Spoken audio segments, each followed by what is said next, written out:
사람들은 누구나 할 것 없이 시험 당하는 것을 싫어합니다. 시험 당하는 것을 즐기는 사람이 세상 천지 어디 있겠습니까? 그죠? 그래서 예수님께서 가르쳐 주신 주기도문에도 이렇게 기도하라고 가르쳐 주고 계시죠. 우리를 시험에 들게 하지 마옵시고 라고 가르쳐 주실 만큼 이 우리 인생에 있어서 이 시험 당함이라는 것은 너무나도 중대한 문제다라는 것이죠. 그런데 이 시험에는 크게 두 가지로 나눌 수가 있습니다. 이 주기도문에서 시험에 들게 하지 마옵시고라고 할 때에는 영어로는 temptation이라고 하여서 사단이 우리를 넘어지게 만들려고 숨겨놓은 올무, 그런 유혹, 그런 의미가 한 가지가 있고, 또 다른 의미는 하나님께서 우리를 연단하기 위해서 허락하시는 시험 혹은 시련이라는 의미의 테스트 혹은 트라이얼이라는 의미가 있습니다. 오늘 본문 야고보서 1장 2절에서 말하고 있는 이 시험은 바로 전자가 아니라 후자죠. 하나님께서 우리를 연단하시기 위해서 주시는 우리 인생에서 겪게 되는 여러 가지 수많은 시험, 시련을 의미합니다. 그렇기에 그러한 시험 앞에서 온전히 기뻐하라라고 말씀할 수 있는 것입니다. 하나님이 주신 것이니 기뻐하라라고 할 수 있는 것이죠. 오늘 본문의 말씀을 통해서 우리가 어떻게 이 시험을 맞닥뜨리고 그리고 시험을 대해야 하는지를 깨닫게 되는 그런 시간이 되었으면 좋겠습니다. 본문에선 가장 먼저 이 야고보는 흩어져 있는 12지파에게 문안하고 있습니다. 세계 전 지역에 그때 당시에 이 팔레스타인 주변에 있는 터키 지역과 서유럽 쪽으로도 그리고 남아프리카 북아프리카 쪽으로도 흩어져 있었던 많은 유대인들, 그들을 향하여서 그가 편지를 하고 있죠. 우리는 흔히 그들을 디아스포라라고 합니다. 이들은 흩어져서 박해를 받으면서도 순교를 각오하는 그런 신앙을 지키면서 복음을 전하는 유대 기독교인들을 일컫죠. 이 디아스포라들은 이 땅에서 마치 나그네와 같은 그런 순례자의 인생을 살았습니다. 그들은 오직 저 천국에 소망을 두고 살았던 자들입니다. 이 땅의 소망과 이 땅의 가치, 이 땅의 어떤 유익을 포기하고 나그네의 삶을 살아갔던 이 초대교회 성도들, 그들을 향해서 쓰는 편지죠. 여러분, 그들의 삶이 어땠을까요? 우리 너무 익히 잘 알고 있지 않습니까? 로마 제국의 핍박, 압제, 평탄치 않았죠. 유대 사회 내에서는 또 내부적으로도 갈등이 있었고, 그러한 수많은 고난들이 그들에게는 끊이지 않고 다가왔다라는 것을 우리는 알 수 있습니다. 그 고난과 핍박을 야고보 사도는 표현하기를 내 형제들아 너희가 여러 가지 시험을 당하거든이라고 이렇게 말하고 있습니다. 시험도 찾아오긴 하는데 아주 그냥 가지가지 찾아오더라라는 것입니다. 가령 신앙의 지조를 지켜야 되는 시험, 물질의 시험, 세상의 명예와 권력의 시험, 세상의 정욕과 안목의 정욕의 시험, 이생의 자랑에 대한 시험, 사람들과의 관계 속에서 맞닥뜨리는 시험, 이런 것 같이 인생에 굵직굵직한 시험들이 있는가 하면은 또 우리의 일상의 순간에서 삶에서 순간순간 찾아오는 그런 자잘한 그런 시험거리들도 우리에겐 참 많이 찾아옵니다. 또 타인으로부터 오는 핍박이 있는 핍박과 같은 그런 시험이 있는가 하면 내 안에 내재적 문제로 나여서 나의 문제, 나의 어떤 성품이나 내 안의 성격이나 어떤 내 안에 여러 가지 풀어나가야 될 나의 교만의 문제, 이런 것들과 같은 내재적 시험들도 있는 것이죠. 사랑하는 성도 여러분, 그렇다면 우리는 이런 질문을 한번 던져봐야 될 것입니다. 왜 이런 여러 가지 시험이 내 인생에 있어야 하는가라는 것. 왜 하나님 나를 그냥 내버려 두시면 좋겠는데 왜 이렇게 나를 굴려 싸는지 모르겠습니다. 하나님 저를 내버려 두십시오 라고 이렇게 하고 그렇게 우리가 외칠 때가 있지 않습니까? 저는 그렇게 외칠 때가 정말 많거든요. 목회의 길이라는 것이 다들 아시다시피 그렇게 순탄한 길이 아니잖아요. 저는 욕심도 많았었던 사람이고 뭔가 갖고 싶은 것도 많았던 사람인데 그런 것들을 다 내려놓게 하시는 계속 하나님의 그 끊임없는 그런 시험 앞에서 그런 것들을 포기해야 되는 어떤 나의 현실과 마주하게 될 때에 참 많이 하나님께 외치곤 합니다. 이 질문을 우리 자신에게 던져본다면 여러분, 성경은 무엇이라고 말하고 있을까요? 오늘 본문 3절은 이렇게 말합니다. 이는 너희 믿음의 시련이 인내를 만들어내는 줄 너희가 알기 때문이야 라고 말합니다. 본문 3절에서는 믿음의 시련이 인내를 만들어낸다고 언급하고 있고, 이어지는 4절에서는 이 인내가 어떤 효과를 가져오는지를 우리에게 알려줍니다. 4절 말씀을 같이 한번 읽어볼까요? 시작. 인내를 온전히 이루라. 이는 너희로 온전하고 구비하여 조금도 부족함이 없게 하려 함이라. 아멘. 온전하고 구비하고 부족함이 없게 하려는 그 은혜가 바로 인내 가운데 있다는 것이죠. 인내로 온전하여진다는 것, 원어적 의미로는 complete, 완성된다라는 의미인데, 무엇이 완성될까요? 인내를 통하여서 무엇이 완성될까요? 전후 문맥을 통하여서 볼 때에 믿음이 완성된다라는 거예요.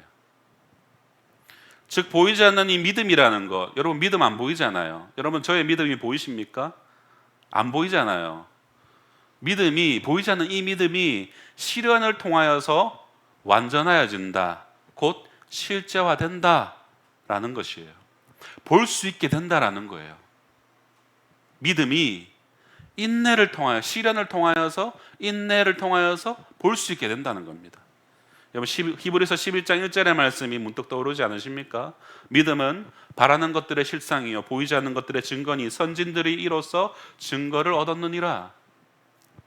바로 시험을 통하여서 우리의 믿음이 실제가 되고 실상이 된다는 것입니다.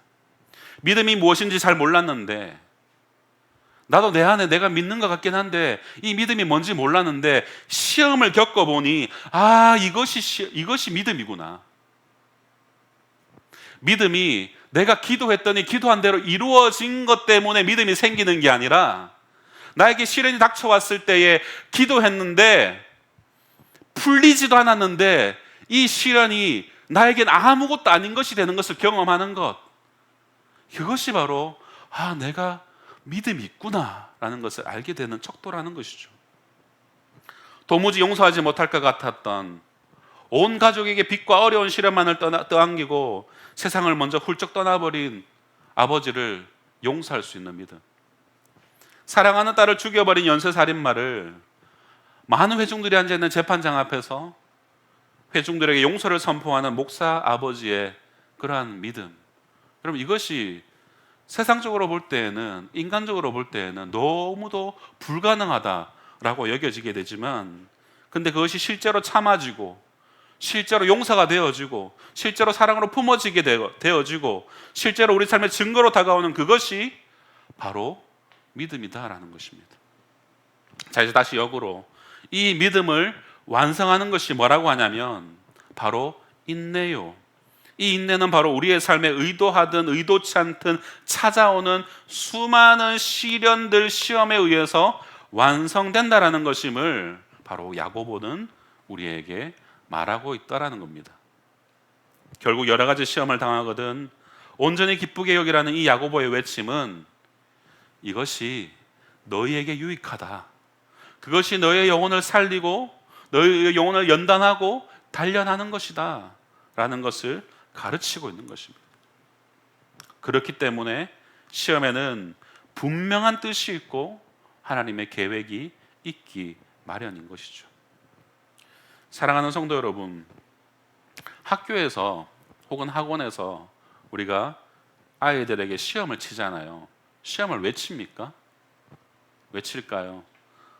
시험은 학생들의 등급을 나누어서 등급대로 아이들 편애하기 위해서 나누는 것이 아니잖아요.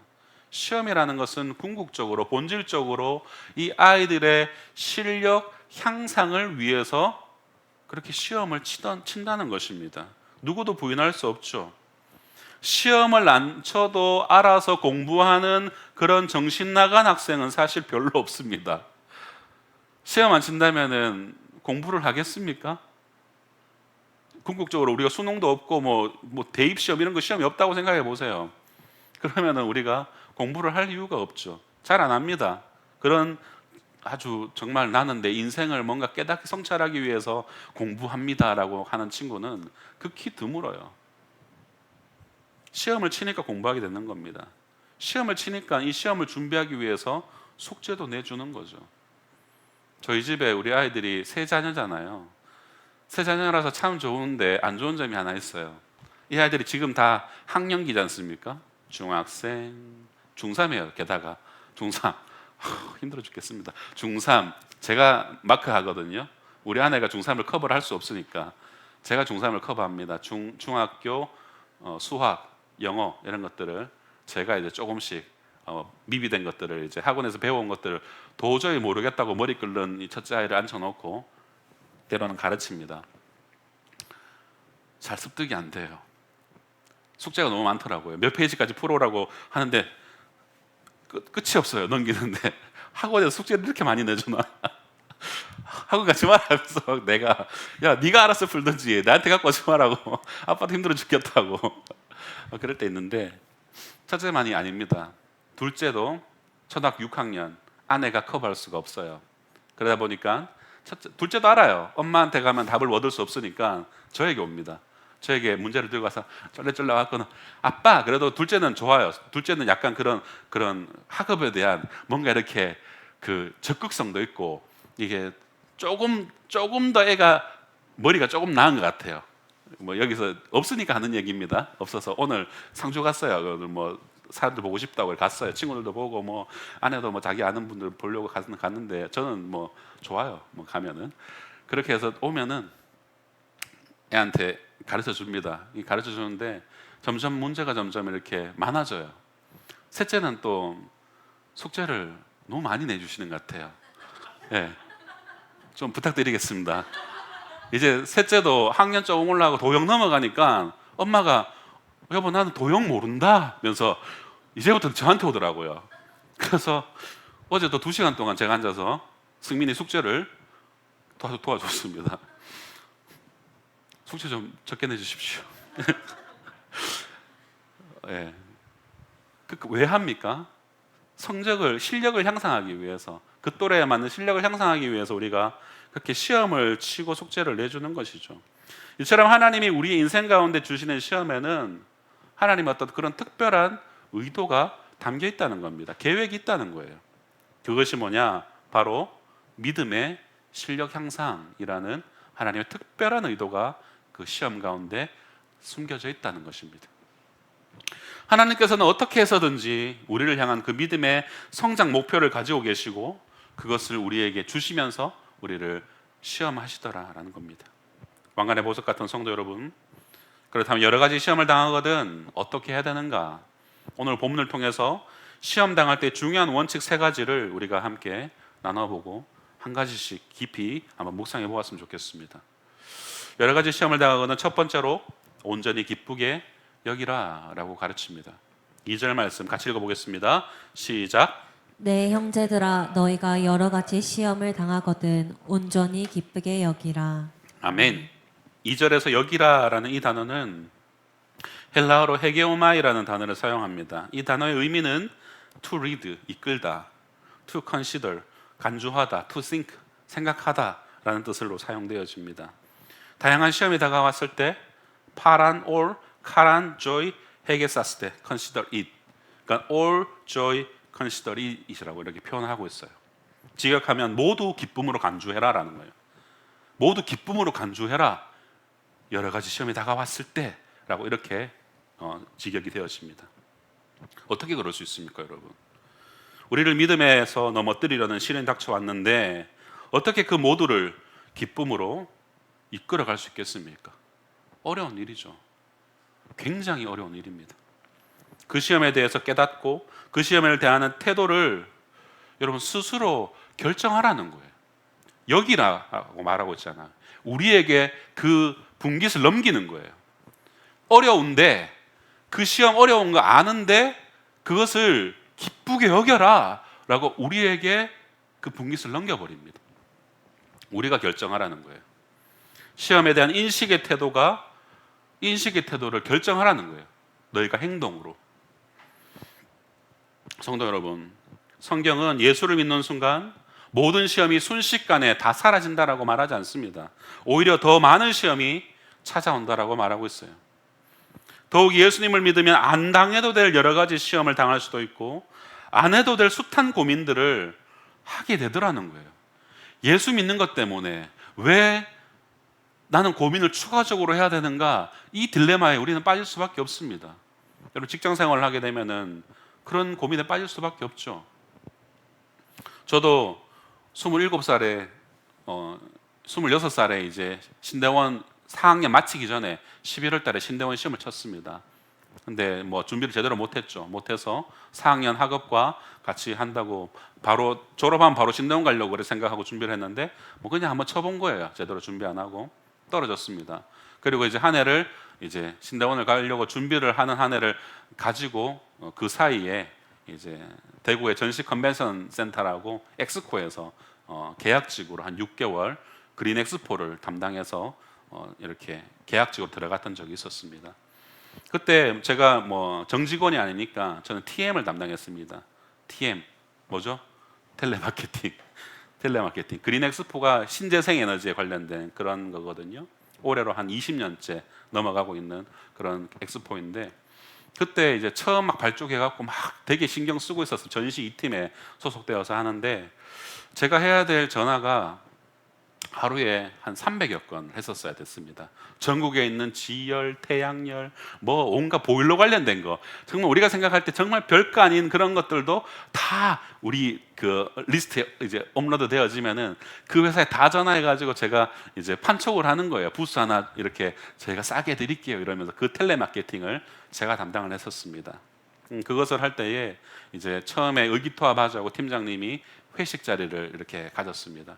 회식 자리를 가지는데 그때 당시엔 제가 신대원 간다는 그런 것도 아무것도 그냥 계약직 그냥 학생으로만 생각을 하셨던 것 같아요. 자연히 술자리에서 술을 원하고 술 먹을 줄 알지 하면서 술을 권하시는데 저는 안 먹습니다. 이거 직장생활 하는데 술을 먹으면 되나 이러면서 이렇게 대구의 또 그런 근엄한 분위기 그런 강압적인 분위기 속에서 이렇게 계속해서 이렇게 압박이 오더라고요.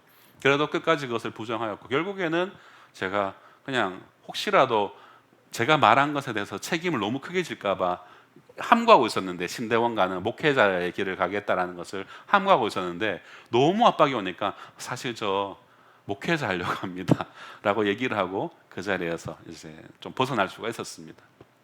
그리고 나서 더 많이 더 열심히 그렇게 TM을 하면서 실력으로 그렇게 증명을 하려고 했었던 적이 있었습니다.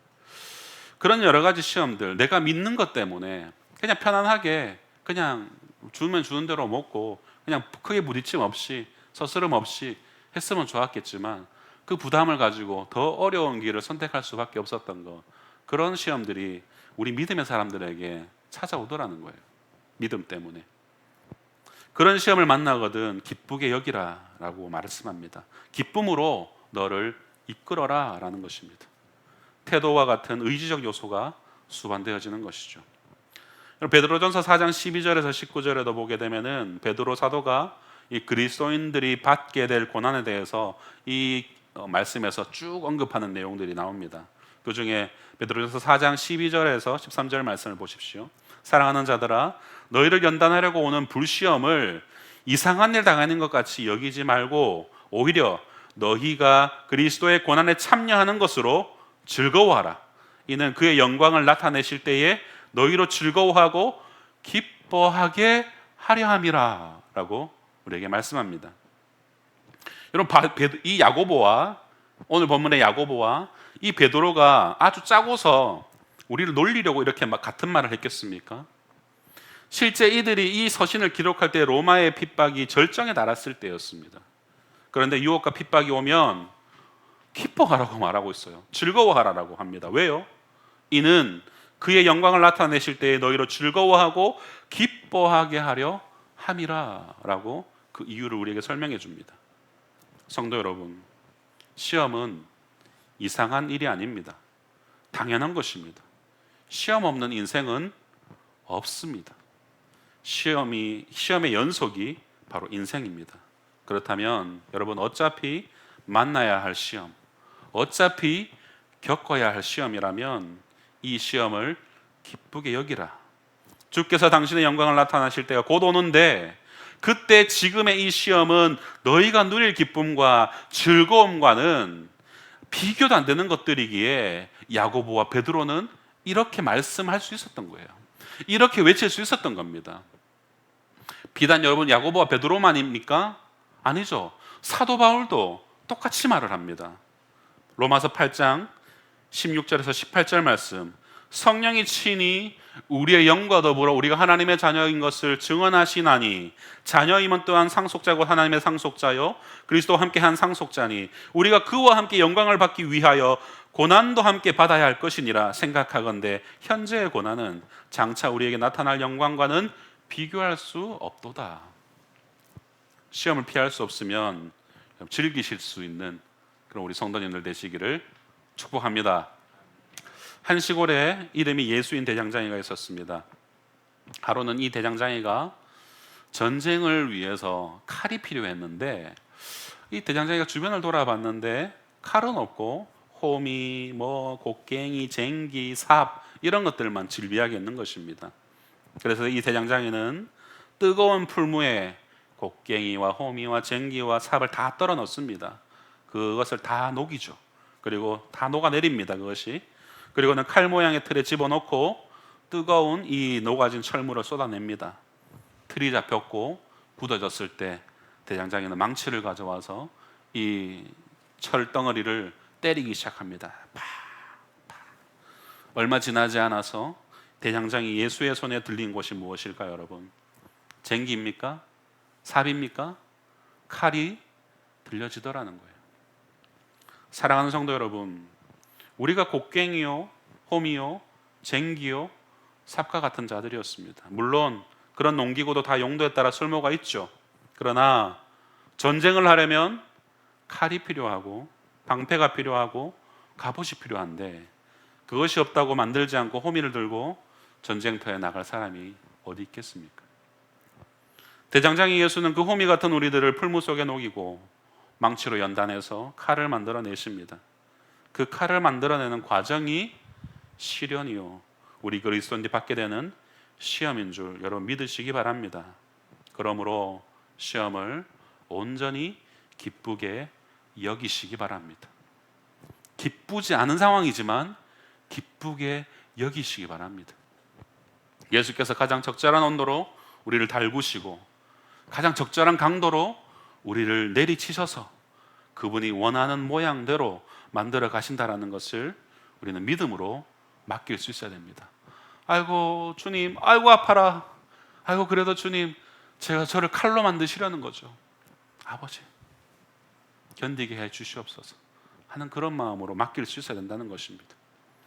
시험에는 분명한 하나님의 뜻이 있기에 시험 뒤에는 반드시 성취함의 기쁨이 있기에 시험이 그저 시험으로 끝나지 않는다라는 것을 우리는 알기에 하나님이 시험과 고난 뒤에 주실 축복을 미리 보며 온전히 기쁘게 여기실 수 있는 그런 우리 성도님들 되시기를 주님의 이름으로 축원드립니다.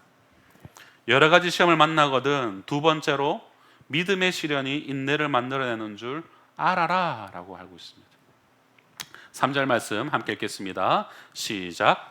이는 너희 믿음의 시련이 인내를 만들어내는 줄 너희가 알미라. 아멘. 아멘. 여러분 시험이 없으면 시련이 없으면 인내하는 인격이 만들어지지 않습니다. 인내라는 아름다운 덕이 저절로 만들어지지 않는다는 말이에요. 여러분 인내는 책상머리에 앉아서 배울 수 있는 것이 아닙니다. 시험의 현장에 나아가야지 배울 수 있는 것이죠. 여러 가지 시험을 통과한 자만이 인내를 배울 수 있게 되는 것입니다. 시험을 통과해서 합격하면 여러분 인내라는 마디, 이 신앙의 마디가 한 마디 더 올라오는 것이죠.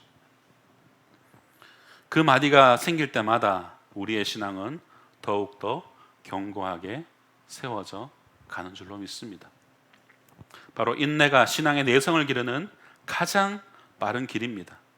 히브리서 12장 1절 후반절을 보면 우리에게 이렇게 말씀합니다. 인내로서 우리 앞에 당한 경주를 하라. 그렇게 인내로서 모든 인생의 경주를 하다 보면 웬만한 것들에는 흔들리지 않는 견고한 믿음의 사람으로 세워져 가는 것입니다. 성도 여러분, 요즘 시대가 참 워낙 이게 빨리 급속하게 변하다 보니까 사람들의 마음에 갈수록 여유라는 것이 사라지는 것 같습니다. 서울 지하철을 가보면 대구 지하철은 안 그렇거든요. 대구 지하철에 뛰는 사람은 없습니다. 없어요.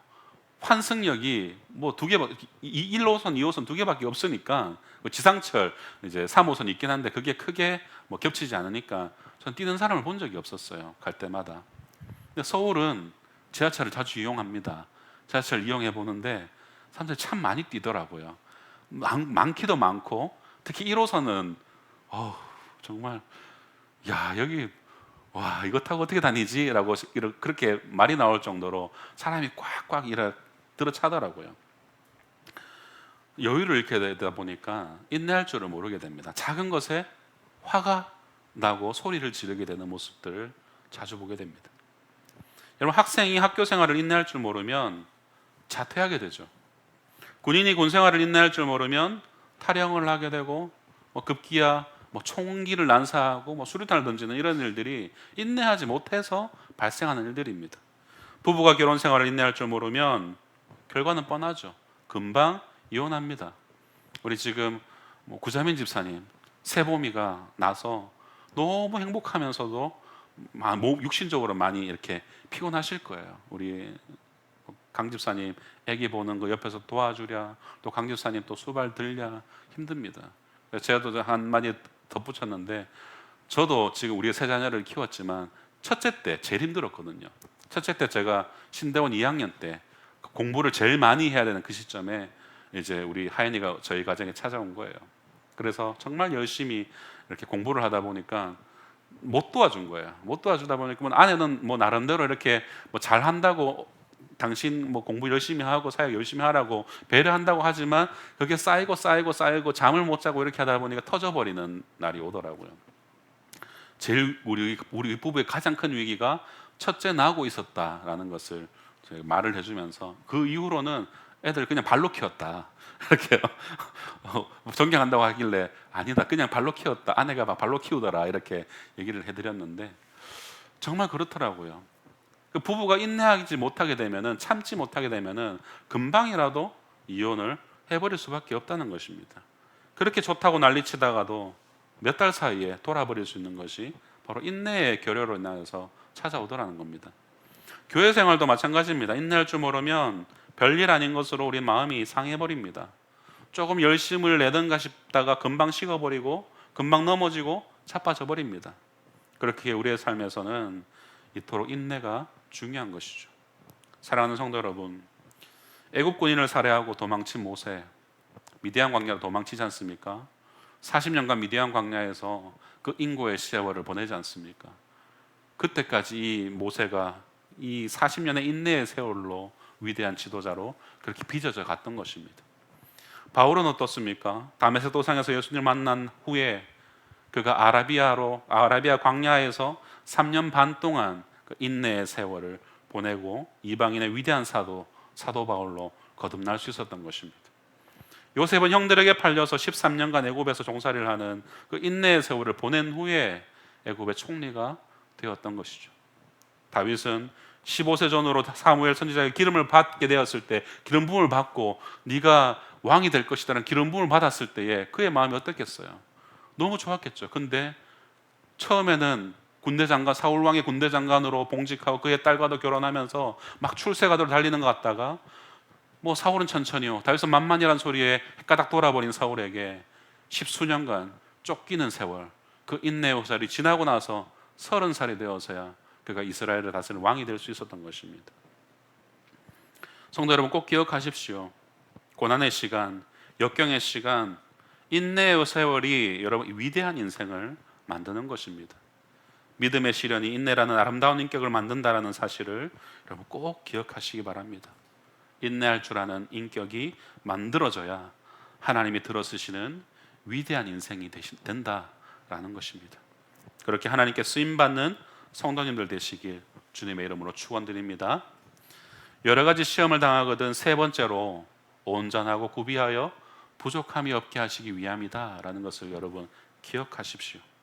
4절 말씀을 함께 읽겠습니다. 4절입니다. 시작. 인내를 온전히 이루라. 이는 너희로 온전하고 구비하여 조금도 부족함이 없게 하려 함이라. 아멘. 온전하고 구비하여 부족함이 없게 하는 것.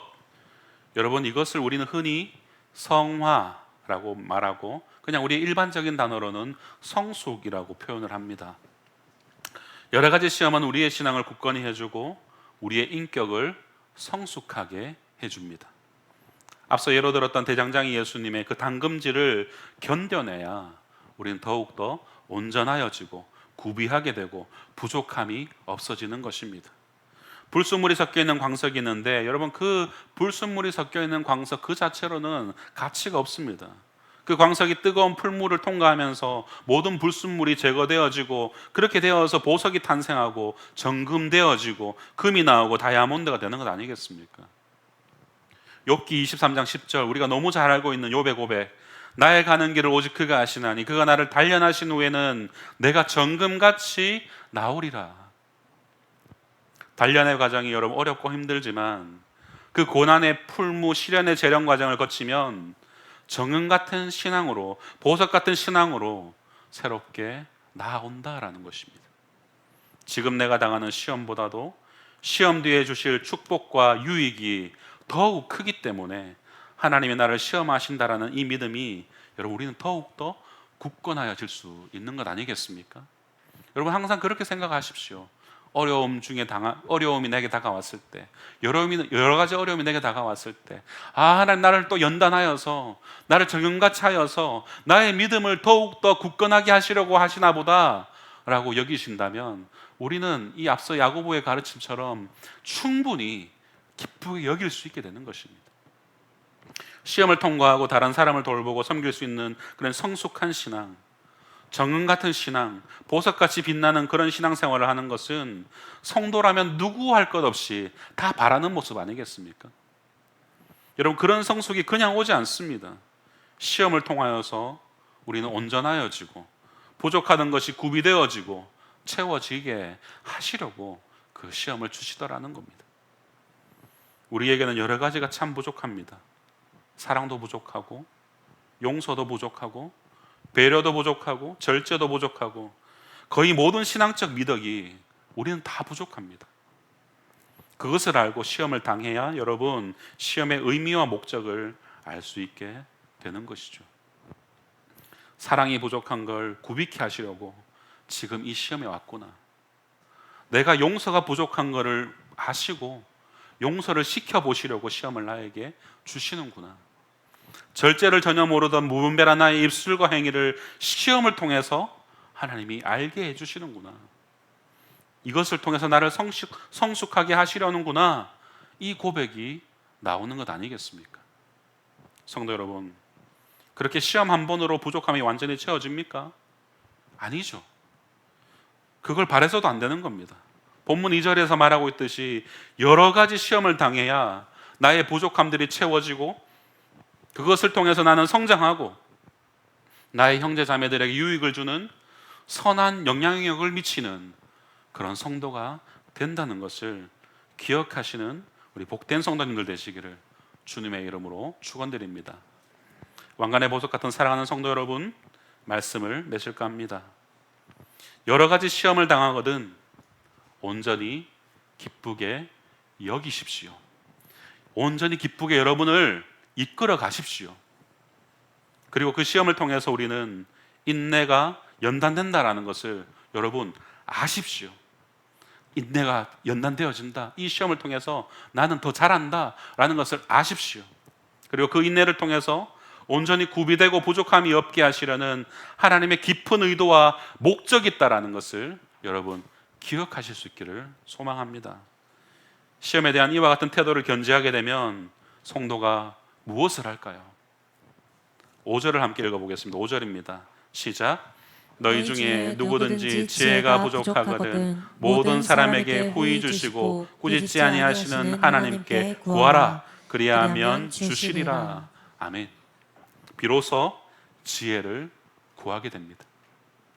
그저 시험의 순간을 피하기만 하는 것이 아니라 시험을 피할 재치와 요행을 구하게 되는 것이 아니라 이 시험 가운데 담아놓으신 하나님의 뜻을 구하게 된다라는 거예요. 그때 하나님의 뜻을 합하게 적절한 지혜를 주신다라고 하시는 거예요.